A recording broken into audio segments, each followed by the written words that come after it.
So hey YouTube, I'm back again with another video, and this time this video is about a story time of how I almost lost my life. Like, real deal, almost lost my life and almost spazzed out because it was just crazy. Okay, so jumping right into the video. It's Halloween of 2015 and me and my friends was like, we're not gonna stay in the house and be bored and just watch our hair grow and stuff. Like, we were about to get lit, go out, and just have a good time. So it was the year where we just graduated and it's Halloween. So we had to get into something. So we're just trying to find out what's the move and where we're gonna go. Trying to get cute and stuff, you know. So we're on Instagram trying to find out what's the move. So we're scrolling and then we all come across this flyer. It was like Halloween costume party at a hookah lounge. So we're like, all right, bet. This is the move. But what are we gonna dress up as? Me being my extra self, you know, Brit gotta be all extra, you know. But yeah, Brit is always extra, so I wanted to be Cookie Lion. And if you don't know who Cookie Lion is from Empire, please pause, and this is going to be the only time I advise you to click off my video, because you need to educate yourself, because she is a legend. Like, yes, come through, Cookie Lion. But yes, I'll give you a minute to educate yourself. Yeah, I'm Cookie Lion.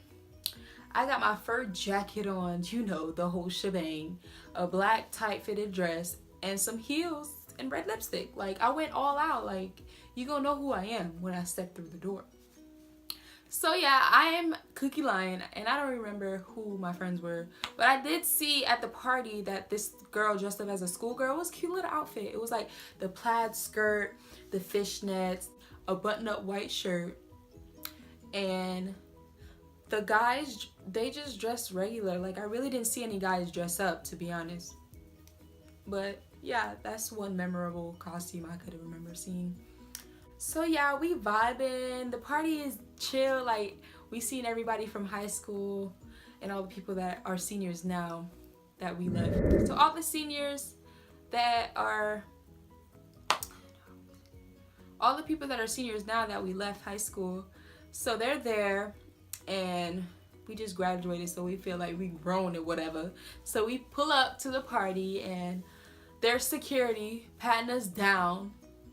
And I'm just like, she getting a little too touchy. Like, relax. I don't have, where I'm gonna hide something? On my little bitty body, where am I gonna hide something? We get through security, get in the party, and we're like scoping out the scene. It's like, it's not that crowded yet, but we see that the vibe of the party is it's good. So they're playing music, we getting hype or whatever. They're playing Kodak Black, because that's the year where he really started coming out with a lot of music and people started noticing him. So they're playing Kodak Black. They're playing what else? What song was big back then? They're just playing Boosie, Set It Off, and then Skrilla, No Flock, and all that. So I believe it was Skrilla that set off the whole tone of the party. Like, at this moment, we knew we messed up going to this party and then playing Skrilla. So we're like, bruh, this cannot be happening right now. They play Skrilla. The boys went like crazy. They lost there's people like getting hype and just like acting like they can't be touched or whatever. So that's when we hear boop boop. So we're just like, oh, got a blast. It's time to go. This is not that type of party, because we trying to live to see another day, my friend. Like, I know you angry and all, but this is not the place or the time. It's a lot of kids here, like, still in high school, and we just graduated. So we're just like, we not at that time where we just want to die or whatever. So after we hear the shots, we just like haul butt to the back of the hookah lounge. The manager's telling us, y'all need to go to the front of this store. So we're running to the back of the store. The manager telling us, y'all need to go to the front. Like, quit running to the back of the store. Go to the front. Try to get out that way. But don't run to the back. And we're looking at him like, we're trying to stay alive, my friend. Like, I don't know what you on, but we're trying to live another day. So we're running to the back. Jamia drops everything as she's running. And I had to grab them because I'm like, the girl got the keys. Like, where are we about to go if you don't have the keys, my friend? We run to the back of the store. Me, Ebony, Jamia. I don't know where Jamia went. She ran off. She ran off on the plug. She ran off somewhere. So I have her stuff, and me and Ebony run into the back. We just like, girl, we got to get out. We don't care what nobody else doing. So as everybody's running to the back of the store, it's like pushing everything that they have set up, like the merchandise and stuff, in this clear glass little boat that's clear with all their merchandise. So the manager gets pissed because that gets pushed over and it's glass everywhere. We just like, boy, we trying to get out. Like, we don't care what nobody has to say right now. Like, we're just trying to get out. We make it to the back of the store. We don't know where to run, but there's restaurants. There's like a Waffle House and I believe a McDonald's and a gas station. So we're running to the back of the store, and as we get out, I'm looking like, where the heck Jamia at? Like, come on, girl. Like, we can't just leave you here. Like, what you doing, sis? So we finally see Jamia come out the store, and she was in the closet hiding with people she don't know. And I'm looking at her like, Jamia, let's have a moment of silence for Jamia, because she just be all over the place. Like, this girl is hiding in the closet when the shooter could be in the store searching for people. Like, come on, girl, we gotta go. So yeah, Jamia finally comes out of the store, and this car like skirts to the back of the store, and like it screeches, the brakes is slamming. We hear like all this commotion while we're trying to get out the way. We think that's the shooter, so me and Jamia tucking and rolling. Mind you, I have on heels. But that didn't last long, because what heels did I have on? I took them bad boys off. There was no time for heels being cute, none of that. I was a go-yam. And if you don't know what a go-yam is, it's barefooted person. But yeah, I took them heels off, tucked and rolled, because at that point, we didn't know where the gunshots were coming. So close to the point where you don't know where they're coming from, and it sounds like they're coming towards us. So we're just like, for all we know, this might be the person shooting, driving behind the store, because they know that's where everybody's at. It comes to a like quick halt, like slams on the brakes, doors fly open, everybody's getting out the car, and we confused because like, why did y'all drive to the back of the store to get out the car? Like, we were confused. So they get out, and me and Jamia tucking and rolling. Like, we went through this before, but we was just like, we're not taking no chances. Like, you're not about to kill us right now. Like, no. So when we noticed that they doing whatever they're doing, trying to escape or whatever, I don't know what they were doing.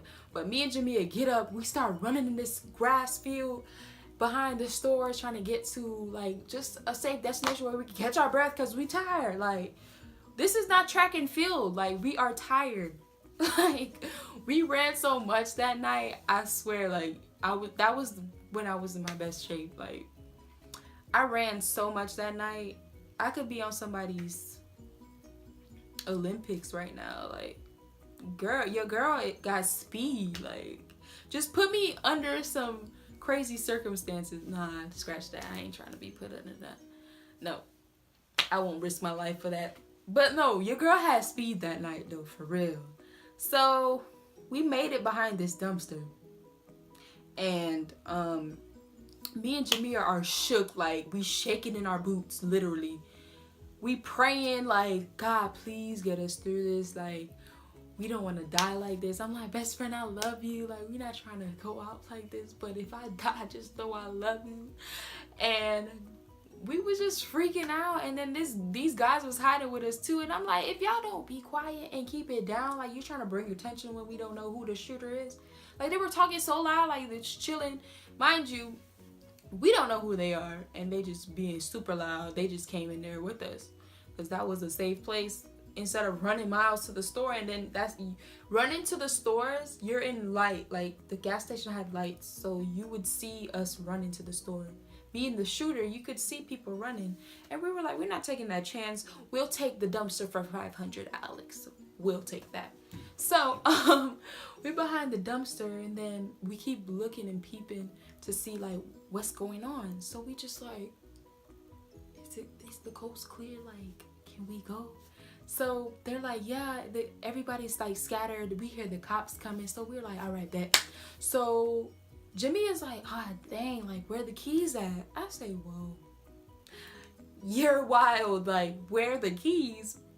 It's in your bag. What you talking about? She's like, they not in there. They might have fell out. So I'm like, girl, we got to backtrack our steps. Because, like, I mean, you had the keys. Like, we got to go home some kind of way because our parents don't know where we're at. So, like, we don't want to say, like, we almost lost our life and we lost the keys. So, can you come get us? Because she would have gave us the longest speech of our life. No coming back from that if we had to call our parents.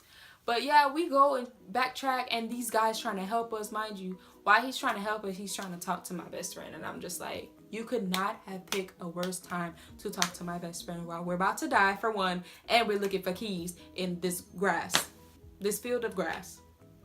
And you want to talk to my best friend. But long story short, we find the keys, and we're just like, if this ain't a sign from God himself, I don't know what is. Because we found the keys in the nick of time. Everybody's hauling butt to the car, and we're just like, we gotta get out. Like, we was praying that everyone got home safely, because our other friends were there too that we met there. And then her brother, my best friend's brother, was there. He's saying that he was super close to the guy that was shooting. I'm just like, boy, like, are you serious? I don't know what I would have did if I was like so close to the guy that was shooting. Like, this is why me and my best friend and our friends made a vow to like not go to places that didn't have security on deck. Like, they had security, but it wasn't even enforced like that. To be like, if somebody brought in a gun, I don't even know if the person brought in a gun, to be honest. So they probably had the gun probably, so that they didn't find it. But that is crazy. Like, I wouldn't wish this on my worst enemy. Like, that's something that you watch on movies or something. Like, that is nothing that you witness yourself in real life. But that's something that I witnessed myself in real life. And never again. I would not want to relive that night ever again. Like, the feeling of not knowing if you're gonna live to see another day is not a good feeling. Like, you sitting there sweating bullets. You just like, what is my mom gonna do? My family gonna be like, what the heck? I thought I taught her better. Da, da, da. So I'm just like, that's all going through my head, and I'm just worried about the people that I came with. And I'm like, I'm not gonna be the one making a call to their parent and telling them that their daughter, y'all gonna have to bury me too, because y'all gonna have to tell my mom too, because I'm not delivering that news, because that's not something I would not be the one to give that bad news to their parents. No ma'am. So we get in the car, and as we're going home, we're talking about not ever going to parties anymore, because people don't know how to act, and you can't just go out and have a good time because people are just crazy and extra. Like, y'all could have handled that on your own time. Like, there's kids here, there's people that are still in high school. Like, these people are young. Like, you can't just, off of foolishness, you're gonna end somebody's life. And it's always somebody innocent that always dies at parties like this. Like senseless crimes like that just piss me off, because it's like, was it really worth it? Like, your 2 minutes of fame and showing that you're strong, but you're really weak, because there's people that are here that don't even need to be around all that, and they just came out to have a good time. So yeah, that was just my little experience of how we almost lost our life at a Halloween party. Like, that stuff is not a joke. Like, y'all have to be careful where you go, because people are real deal crazy. They ain't got no sense. So that was just my little story time. Like, comment, and subscribe, and just give me a little feedback and tell me what videos you guys want to see, and just let me know what you guys like. I'm open to doing any videos that you guys might want to see. So that concludes my video today, and I'll see you guys in my next video.